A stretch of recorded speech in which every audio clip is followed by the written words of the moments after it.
Oh, sign this. Yep. So am I like officially You're Mississippi. Mississippi? Mississippi. She's gonna have her own salsa line. Oh, really? Yeah, that Reggie we're looking makes. at it. Well, That'll be awesome. she was originally in charge of the salsas. Yes, Oh, and then okay. Reggie took over. Mm-hmm. As we He moved stayed in her New into Orleans. the GM, because we didn't have like any defined spots when we opened. It was And it was just kinda, me and him. Mm-hmm. It was So- me cooking, and my wife did everything else, like Yeah. the shopping and the window. Like she did everything, And then I you just took cooked on a guy. all day, like all day. And And then we had this cargo van with it was a rental. We had this cargo van with a mattress in the back, and we could fall sleep asleep in back it. there. Yeah, dude. Like it felt like It we was were. so It funny. felt like we were a rock band that just was starting, you know. Yeah. And Yeah. we're going The town beginning to of it and town, stuff. but we weren't. Right. That's cool. It's cool to have those beginnings and stuff like that. It's and then talk hilarious. about those And then when you you're- can say, like, do you remember when? What were I we told saying them the other I was day? telling because we used to not have a shower. Oh yeah. Like when we No, first we- got here, we stayed in a trailer. We bought a Uh-huh. trailer, and the shower, the hot water went out immediately. Oh, Immediately. Well, we're gonna talk So- about this one. Oh, okay. you can Should go. I we mean, talk- keep going as much as you well, want. Yeah, it's it all went good. out immediately. So we were staying Yeah. at the River Ridge RV park down here. Okay. And so they had facilities and whatnot. And then We moved to a private 6 property. months in, we moved down here to Yeah. a private property, and there were not facilities. Mm-hmm. So we would go back over here to the other place to Yeah. go take showers. We would sneak And or- showers, dude, straight. It wasn't One day, sneak. me and I him know, went they to the felt truck sneaky, I'll stop. tell you why. We went to the Yeah. truck stop and spent $17 each for a shower. Yes. And then one night we went and rented a hotel over here Mm-hmm. just so we could have a really nice shower and a bed. Yeah. And then it came with a round of golf, so we Because played we were golf. all living in this trailer. He was sleeping in the living room or the dining room, and our son was sleeping in the living And room. our two Yeah. dogs. And then our Yeah. two dogs and It was us, fun. and It was fun. it was fun. Yeah. It was so. I would totally do it again right now. Oh yeah. I mean, those Right now. those stories. It's like yeah. making memories all the time. Oh, it I seems would like. live in It a was. trailer It immediately. great. Yeah. man. Immediately. Well, that's cool. Those yeah, are neat stories. for sure. So So what's up? so break down. What were some of the how? Sorry, I'll have all you guys if you want to go ahead and introduce yourselves. Oh, sure. First, and just kind of talk about Are we what you do already here and stuff like talking that. and stuff? Yeah, Oh, yeah, we are? yeah. It's all Alrighty. good. I mean, it's all good. All right. Well, hello everyone. I'm got Chef the Hippie or Ernie considerably Estrada. louder. Sorry. I said hello everyone. I'm Chef Hippie or Ernie Estrada. And I am Megan Estrada. I am the wife, owner, and GM, and I'm Mississippi also. I'm Reggie, Chef RJ, sorry about and I'm that. also an owner and a chef. All right. Well, thank you guys for coming on down here at Chef Hippie's Cocina Loca. That's right. And Good Rabbit job. Hash, Good Kentucky. Job. Good job. So what kind of food were we having? What was the each So- of the names and stuff? On Thursday we do barbecue by the river. So today we did Chef RJ's smoked candied ribs, which came with our sage peppercorn beans, which is, it has a unique taste. And Yes. then our creamy coleslaw.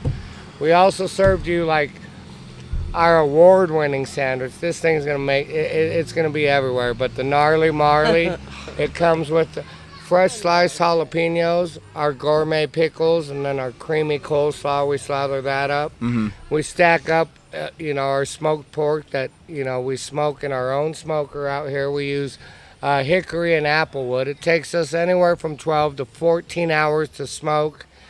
By the time it's all done, it's about a 28-hour process. On butts. Yeah, just on butts alone. Mm-hmm. So that was our gnarly marley, and we do a smoked candied bacon on the gnarly marley. Yes. So I think that's our feature right now. People love this smoked candied bacon. It kind of came around as a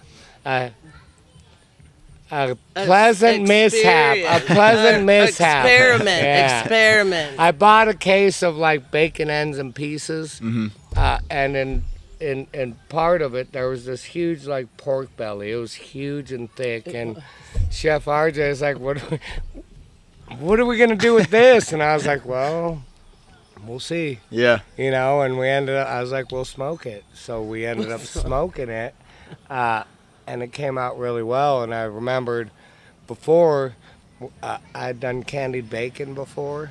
So I was like, dude, a couple of restaurants. We did it out in CBM Potts, and then actually Dave & Buster's did it for a little bit. It must not have been that good, though, because I don't remember it, and we've been together for 20 years. So, this stuff, you can't forget it. Yeah, You well, can't. Even though I tell you to forget about it, you can't. No, you can't. It's the smoke, though. The smoke is everything. Like, It is. to have a smoker changes food all completely. I don't need sauces and to hide stuff. Yep. Like, if you smoke really well, the smoke makes the meat amazing. I mean, even our fish, you know, we're salt and pepper and little lemon pepper, dude. But once you're done with it, it tastes like I spent hours marinating, seasoning. Yeah.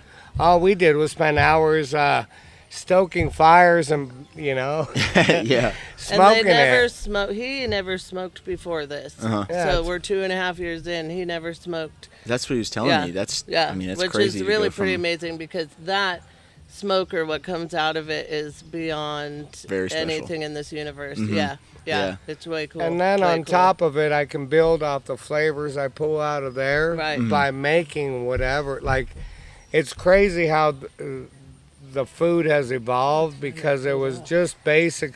When we bought this place and I came out here by myself and I was cleaning, the menu I had was bold. Like, we were gonna do seafood. Like, I had ceviche.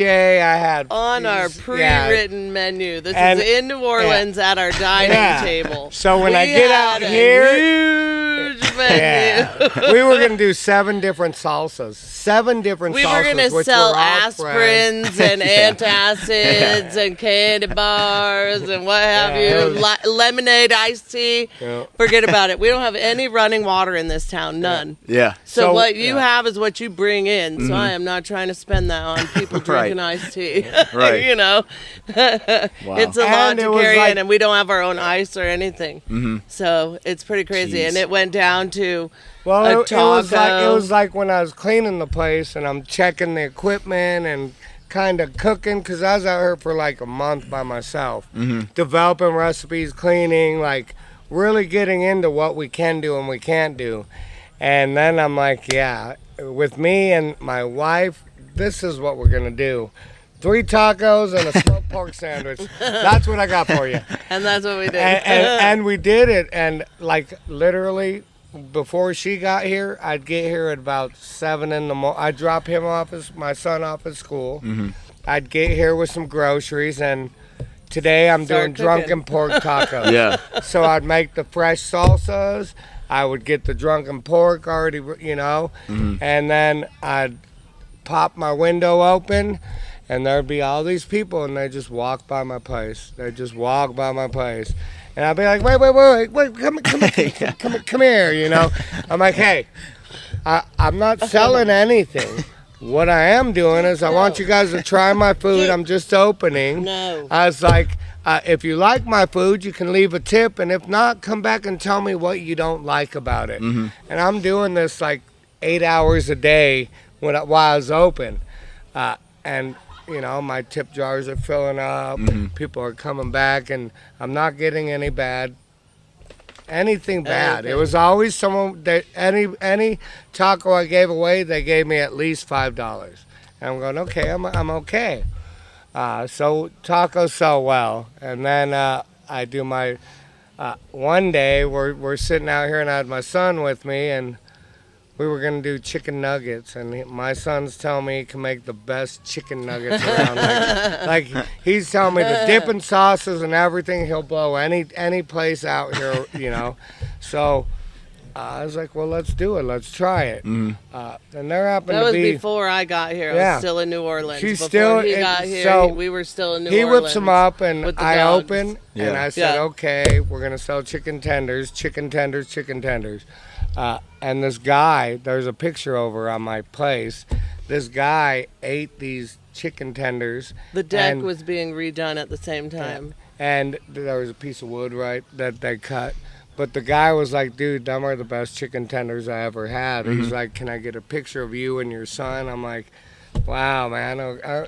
So he brought it back like 3 months later on the piece of wood that came off my deck with a picture of me and my son holding the chicken tenders, dude. They were the best ever, and people still talk about them. That's awesome. It was just little things like that that kind of, me, literally, when we bought this, I thought maybe a year we might make, maybe 2. Opening a business, I've been opening restaurants and saving restaurants for 25 years. We didn't have no backing. We didn't have any surplus of money. Everything we had was in there, and we had no place to live. And I'm like, his experience of being a chef for 25 years and then being in corporate. And I'm like, we ain't gonna make know, it. We ain't gonna make it. It is weird how it all happened, like really weird. How the last 7 years has happened. Even longer than that, how life has happened. It's all very strange. But this grew quick, like has grown quick and continues to grow. The first year was tough. We had growth struggles. Yes, just to keep working up as a family, because he's in the kitchen in I'm a in chef, place. so He's when a this chef. comes on, there is no feelings. No. You're literally no feelings. Right. You're and I literally work trained- 24/7 every weekend and every holiday. Right. You're trained like that though because Very you're leading, regimented, You're leading 15, 20, 30, 50 cooks. Oh yeah. And the owners, it's $7-8 million kitchen. They need to make 60, 70 million dollars. You don't have time to have a heart when someone, it's about calls in or what dollars have and you. cents. If you want to be successful in this restaurant business that is cutthroat, it's dollars and cents. Right. And But now we've had to mix it into a family affair, Yes, and that's getting tough. through that, Oh, and like learning our roles and what do you call it, areas of responsibility has been fantastic. 'cause- It really has. Watching the transformation, watching Ernie grow into the man who he is, and the chef and leader that he is, and then watching Reggie grow into it also, and then our son, he. Reggie's in charge, Right. So we know that if he needs a break, he could take it. And if he needs a break, he could take it. Our son is ridiculous. Oh yeah. Oh, mercy gracious. he's only That's cool. 16, He but is he's been something he's else like me. in his own right. It's like born into him or something. Yeah. And his older son too is a chef in his own right. Well, that's really cool. Yeah, but this kid, we know he could take care of that. It's really neat to watch. It's very impressive. That's very cool. Yeah. Yeah. Yeah. So I was gonna ask, because I was reading on your website about the family restaurant you had out in Colorado. Could you talk a little bit about that? So, my grandmother, Helen Estrada, the greatest chef I've ever met, ever worked for, she opened a restaurant. She started about in 1962 in Littleton, Colorado. By 64, she had got her own place, and she grew it by herself. And at that time, women didn't get a lot of chances, especially in business, Right. especially a Hispanic woman. I come from a town that wasn't at that time really, Accepting. of Hispanics. So at the time, it was tough to be a woman, much less a Hispanic woman, much less a single mom who's raising 5 kids. Yeah. So my grandmother built this amazing restaurant that ran from 64 till 2000, which she passed away in 96, I believe it was. But for any restaurant to run that long is amazing. Oh, absolutely. I had my diapers changed by Lyle Alzado. I met John Elway, Denver Nuggets, Dan Issel, and just Alex English. Like it was larger than life growing up in that business, and I just loved it. The rest of my family, not so much. I mean, this business is Not If for the you faint of you heart. either love it or you don't. And if you don't, it will eat you up and spit you Uh-huh. out. I've worked for so many chefs and or GMs or managers that after a couple years they can't handle it. 10 years, 15 years, 20 years, dude.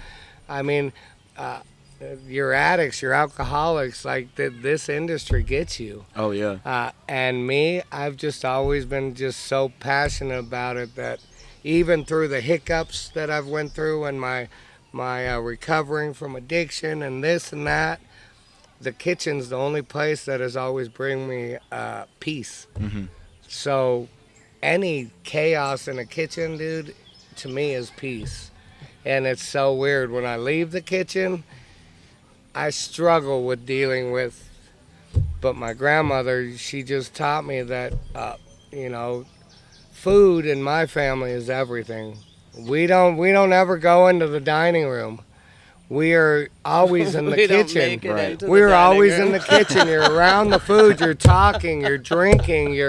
It's so much enjoyment around food, and It that's what is. it's always been. Is my grandmother's restaurant was an experience.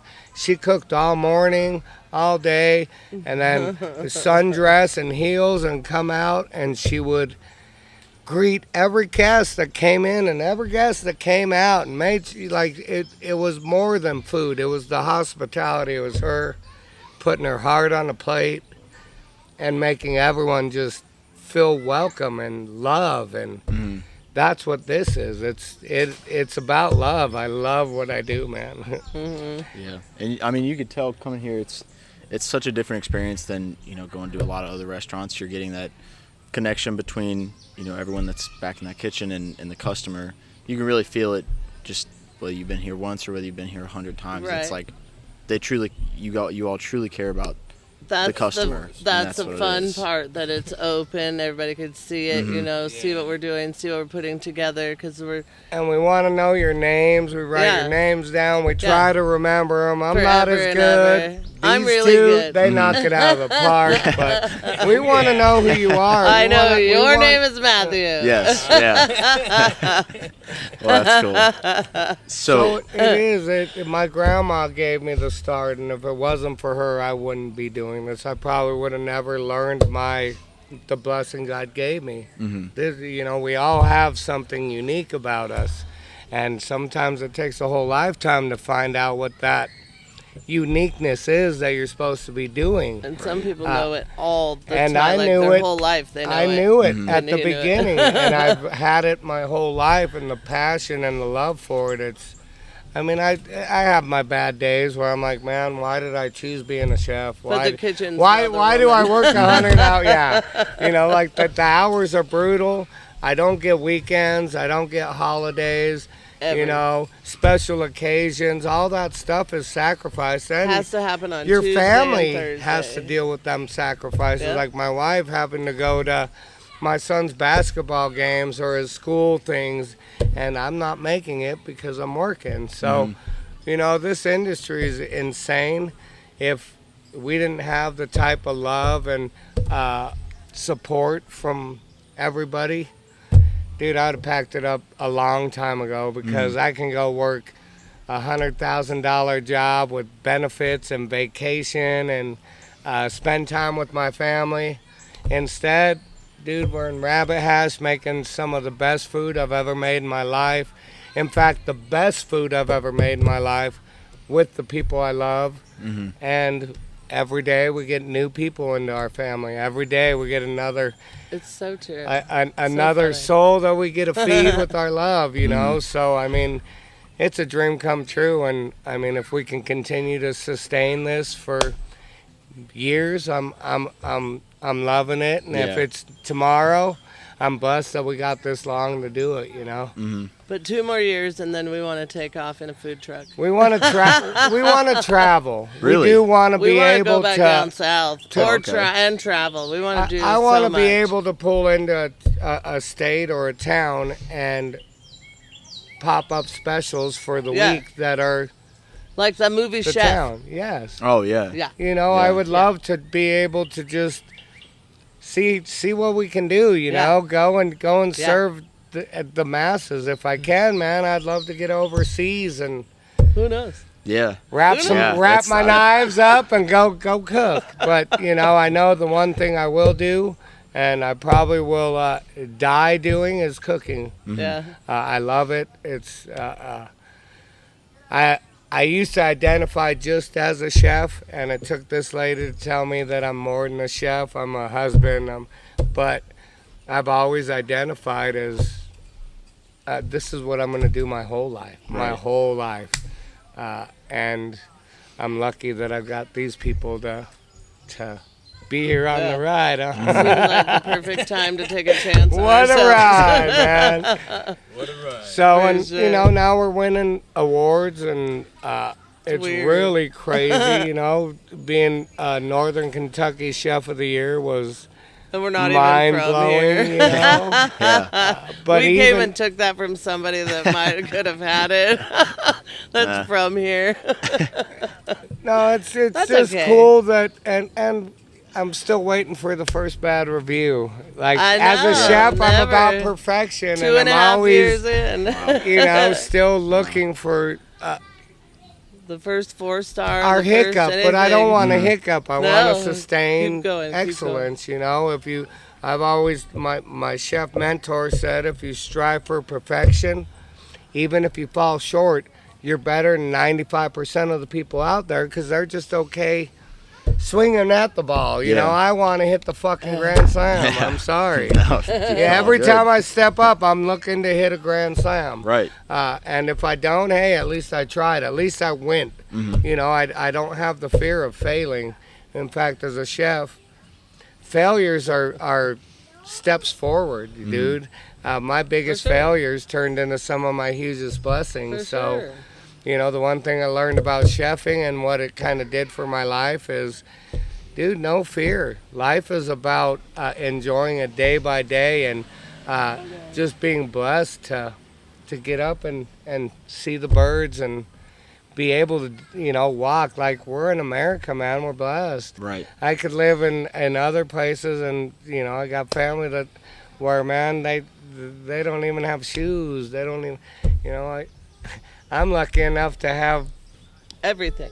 everything I need, and if I don't need it, I can go work for it. Right. Some people can't even do that, you Yeah. know. So blessings everywhere, man. This, and I don't know, man. Yeah. Yeah. It's just awesome. Yeah. It gives me goosebumps.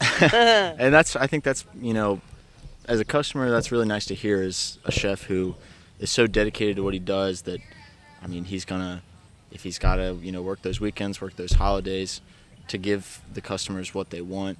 And it's nice to hear. Just kind of shows how much that Why you're doing the it chef for, is doing, yeah. what they're doing it for. And dude, I mean, if it wasn't for y'all, I wouldn't do it. Right. Like I have a job where I get instant gratification, and actually I get it really instant. Like, as chefing, a lot of the times the only thing you hear is when stuff goes wrong. You don't get pats on the back from your GM or your When owner, you're stuck back in the kitchen. unless you're winning awards, or whatnot. So it sometimes it's not that gratifying being a chef, because it's a constant beat down. Right. Here, dude, every guest, Yeah. it's weird that people will go out of their way to come and say how much they enjoyed our food. And I'm going to tell you, I've worked 13 different concepts. I've worked all jobs from busboys to assistant GM, bartending, serving. I've never seen this kind of response. And that's Neither why have I'm I. like, dude, we anything. got something. We're going to continue to work Absolutely. 120 hours a week. And we'll get our sleep and our time when this calms down. But right now, We're having fun. we're having fun. We're working Right. hard to bring everybody the best food we can possibly do every day. He likes to tell a story about. True story. No, it is not Okay, the true tell 'em, story. tell 'em. Tell the It's the story. true story. Yeah, let's This hear the story. We're out in New Orleans, right? We're all sitting at the table, we're deciding if we want Megan, Megan right here. It's like, Yo, we should do this. It'll be so much fun. Chef over there is like, fun. Yeah. Fun. Yeah. You're about to own a restaurant. Fun. We'll only work like 5 hours a day. So now that's his side of the story, and that's what he's sticking to. So That's what all I'm the sticking time, we come in here, and Reggie will go, as I recall, somebody thought this would be fun. Two very different sides of the story. Right, definitely. right. And Hey. it was just because I knew, like, she thought we were gonna have like. I've been waiting for 20 years. We've been together for 19 years in February. I've been listening to him tell me we're going to own a restaurant. I'm going to own a restaurant forever. And it just was so weird how it all happened. But we were meant to own a restaurant. He was meant to own a restaurant. Yeah, come on, It's Ernie. insane. This is what you always And wanted. it is fun. It is fun. We're having yeah. fun. But see, the funny thing is when we Put the microphone back over here. when we started when we started really Yeah, like dating and Not right now, please. getting into our relationship, and then when Joe was born, like I was married to the restaurant. Like I don't know much Until, like, outside last of the year. restaurant, Yeah. you know. So I wasn't really like present because I was always worried about. Even on my days off, I'm on call, and she's like, "You got to turn your phone." I'm like, "I can't. Like, I'm running a multi-million-dollar kitchen. You know, it's my day off, but it's not. You know, It is. I'm the executive chef," and she's like, "No, yeah." They pay you for 5 days a week. Yeah, you know, and I'm like, that's not how it works. Yes, it does. So when she told us that opening a restaurant, like, you know, because I even stepped away from chefing for about a year and a half to work on our relationship. So all I worked was 40 hours a week as a line cook, which was really crazy, but it helped us, and it actually helped me grow as a human. It gave me more human skin because I was just a chef. I was bulletproof. Right. Like I say, this is my armor. When it's on, I don't have a lot of feelings. It's more about food, business. What are we doing? What are we doing? Right. If it wasn't for these two and my son, I probably would not have feelings. You know, If it when I wasn't take for this off, I'm a fun guy, but also I'm not a real people person because I deal with people all day. So when my coat's off and Chef Hippie's not here, I'm a different kind of a guy. Oh yeah. Not really, though. About the same. I would feel say the same. I would say the same. Equally He's as pretty fun. much- Oh, that's- Equally as fun. It's hard to hear a different story now. Yeah. that's if there's tequila involved. Right. Don't talk about that. Otherwise, I'm going home. It's the Holy Spirit. So coming from Littleton, Colorado, to Rabbit Hash, Kentucky, was it? Obviously, you know, you had stops in between and such. What was it like? I guess between similarities and differences between the two places. Culture shock. Well, like when I was Straight growing up culture in Littleton in the 70s and 80s, it was still a pretty small town. You know, there was 2 Hispanic families in the whole town. There was 1 black family in the whole town, but we all knew everybody. If you went to Littleton High School, you knew everybody at Heritage and Arapahoe High School. Creek. Like, you know, and Cherokee. So it was still kind of it was like Florence when I first moved. 7 Oh, okay. years ago. Yeah, in fact, it really reminded me. Like, Yeah. you still had malls and stuff. I'm like, there's We a still mall have here. a What? mall. Yeah. Oh my gosh, there's a mall. Yeah. There's, you know, We have there was street a Hollywood malls. video still They here, and have I'm like, what? gentrified everything in Denver. So, you know, moving from Littleton to here, it just reminded me a lot of my youth. And then we went to New Orleans and whatnot, and I kind of dealt with that whole different, amazing Crazy adventure. culture shock, too. And then to come to Rabbit Hash, Culture at shock. first, honestly, I get here by myself, and I start cleaning the kitchen, and all I see is bikers. Lots of bikers coming in and out. And you know, not a lot of color, it's just a lot of blackers. And I was a little worried, you know, just because growing up in Littleton, being one of the only Hispanic families, I did go through a lot of racial tension. You know, as a young man, I was angry about it. As I got older, I was like, they just don't know us. Right. You know, they don't know me. And it was better just to kind of stay away from confrontation than deal with it, Right. you know? So coming out here, I wasn't sure how the welcoming was going to be. And I was a little worried, you know, like, you know, I don't want to judge anyone. I'm like, no, you know, these people are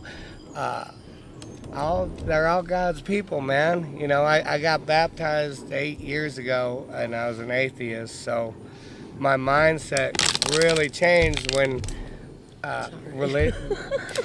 when I got saved. And that's where I found that I wasn't supposed to be judging people, that we're all God's people, man. And it helped me coming out here to kind of see through, like, every person I met was amazing. Every single person. And they would sit there and watch me, and like I said, people would walk by my restaurant or walk around my restaurant, but once we talked, there was a connection, and it was something beautiful. So the similarities, man, there isn't. This is the center of the universe. This is the most unique place I've ever been in my life. And the people that come here are most of them are coming here to get away from everything, to get their minds right. So we get to meet them in a beautiful stage. Right. Yeah. Sometimes it's not a beautiful. I've met people that are at their wits' end that just happened upon here, that next thing you know, they're coming here every couple days just to let us know how they're doing. So, dude, there is no similarity. This is like the most unique, amazing, blessed town I've ever been in. The experience of being here has been beyond anything I could put into words. I mean, it gets me into tears and gives me goosebumps. And fitting in, I mean, there were bumps here and there. We had growth, learning growth Growing through it, pains. you know, growing pains. But it was all beautiful, and it's all kind of brought us to where we're at now, which is we're still a 5-star restaurant. We're making waves throughout Lux Magazine and Southern Business Magazine and this and that. And just seeing us three come together as a family when we were ready to pack it in last year at this time. Oh yeah. I was sleeping in the Goodbye. restaurant. Reggie was sleeping. You know, I mean, we were at each other. We were ready to be like, dude, this is done. Right. But every day we were ready to close it. 10 people come through telling us how blessed they were that they got to eat our food, or that we were here to talk to them, or the music we were playing was amazing, or the sunset change, you know, that, I mean, we're like, dude, we got to keep going through this. Yeah. So we stayed. So we're still here. Yeah. You We're know? still here. Yeah. Until they throw us out, we'll be here. Right. Well, that's cool. When you get like these customers, like you were just talking about, who, you know, maybe just stop by to check in and stuff like that, what does it mean to you, I guess, personally and as a chef? Does it ever kind of make you think more about, like, you know, this is really what I do it for. This is a big aspect of what I do it for. Well, one thing for me as a chef, I say I don't have feelings, but the one thing I've always done is look for kids who, in my area of business, we don't get a lot of college graduates, PhDs. It's more kids who don't fit in anywhere, who have ran into trouble or never got a chance at life. So I get a lot of people that struggle through life, addiction, alcohol, you know, not having parents, orphans. And it's always one thing I've always tried to tell them is, look, man, in this industry, They don't care about your background. You can do anything as a chef. Your background don't mean anything. Right. You know, I can show you how to stop hustling the streets and hustle people with real money. You know, show them. Especially when I went to New Orleans, which the culture there was like insane. Like real life gangster stuff happening in a restaurant. Yeah. I'd never seen. And the people that were working there, like, you know, carrying gun, like it was different.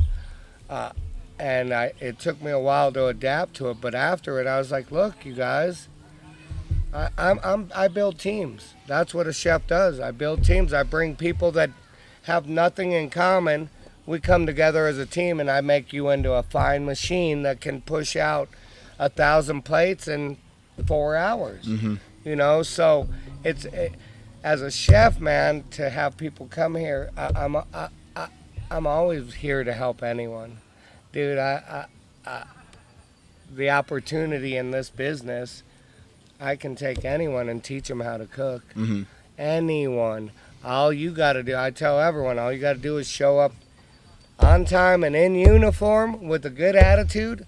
I can show you how to be the next Ramsay. You know, it takes work ethic, it takes drive, it takes passion, and that's all that I've had, you know, when it comes to chefing, man, when it comes to food, when it comes to building teams, when it comes to stuff that people tell me I can't do, that's where it, you know.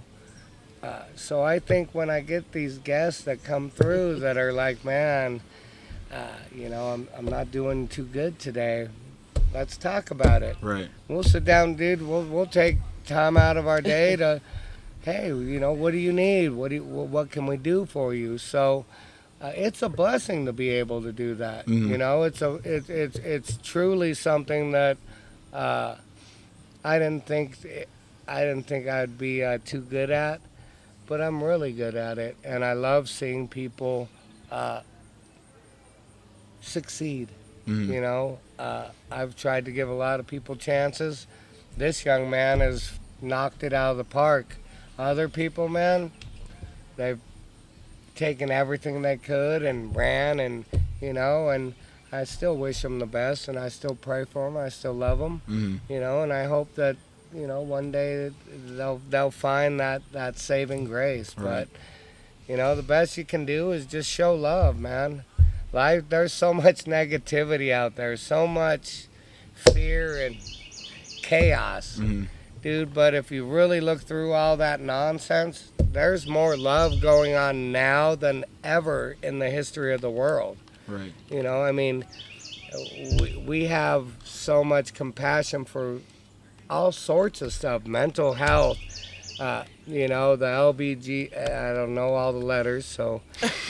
But, you know, Edit that seriously, women, Mexicans, everybody has a chance now. There's a lot more love than there is hate. And they want to think that other people want to think that there is this chaos in the world. Dude, there's more spirituality going on now than there ever has been. And I hope that we can continue to push love, and you know, our love for food, our love for people, our love for being able to do this. You know, that's our core, is love.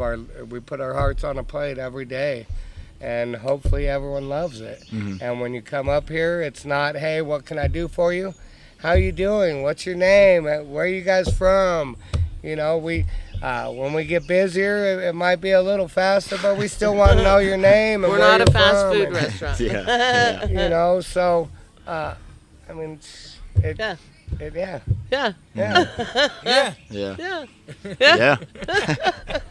So what message would you have for someone who's maybe, you know, trying to start their own business or anything along that lines, just someone who's wanting to pave their own way?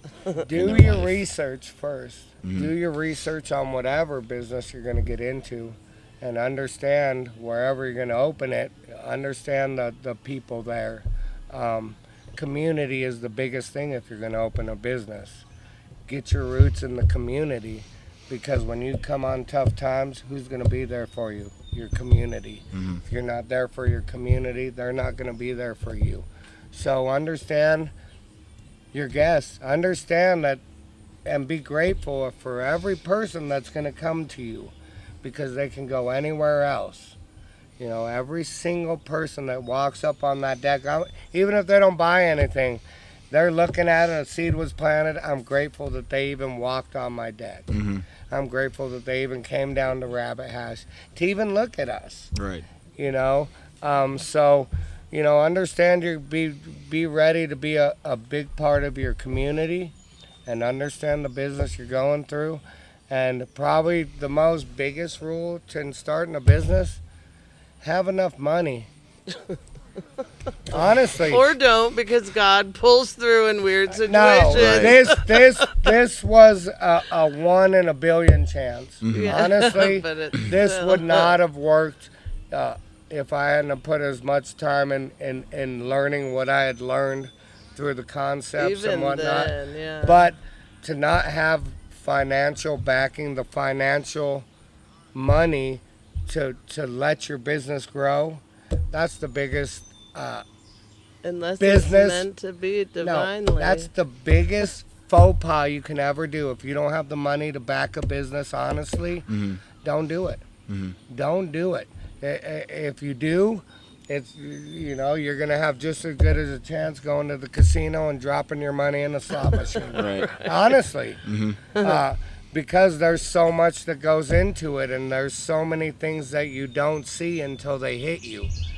And if you don't have the money, you're closing the door. And then you close the door, all your money's gone. You have nothing. So honestly, be financially understandable and secure when you open that business. If you have that security, you're going to be able to put more time and effort into what matters, instead of stressing and worrying about money. Or learn And how how to am I going to keep it open for Right. another week? You don't want to live week to week.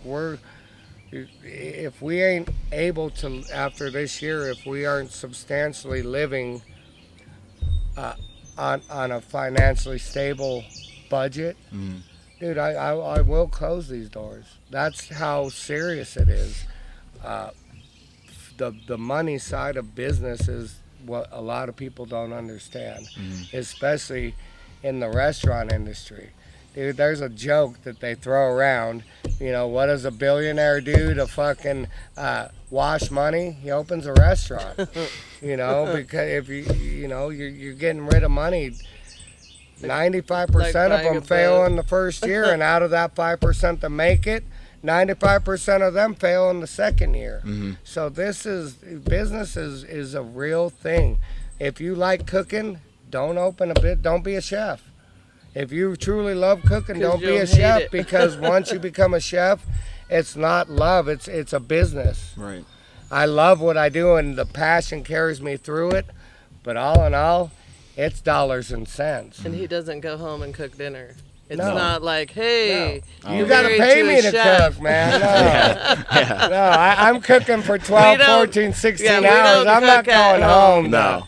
We go to a restaurant where somebody can take care of us. Lay back in the Yeah. seats. And, Yeah, all right, yeah. I'm just gonna Let take my time somebody- here. You know, or you're Bring having it little to me. we call them power snacks, but it's like, you know, a tortilla with some beans and cheese. You know, roll that and shove it down your mouth. Snacks.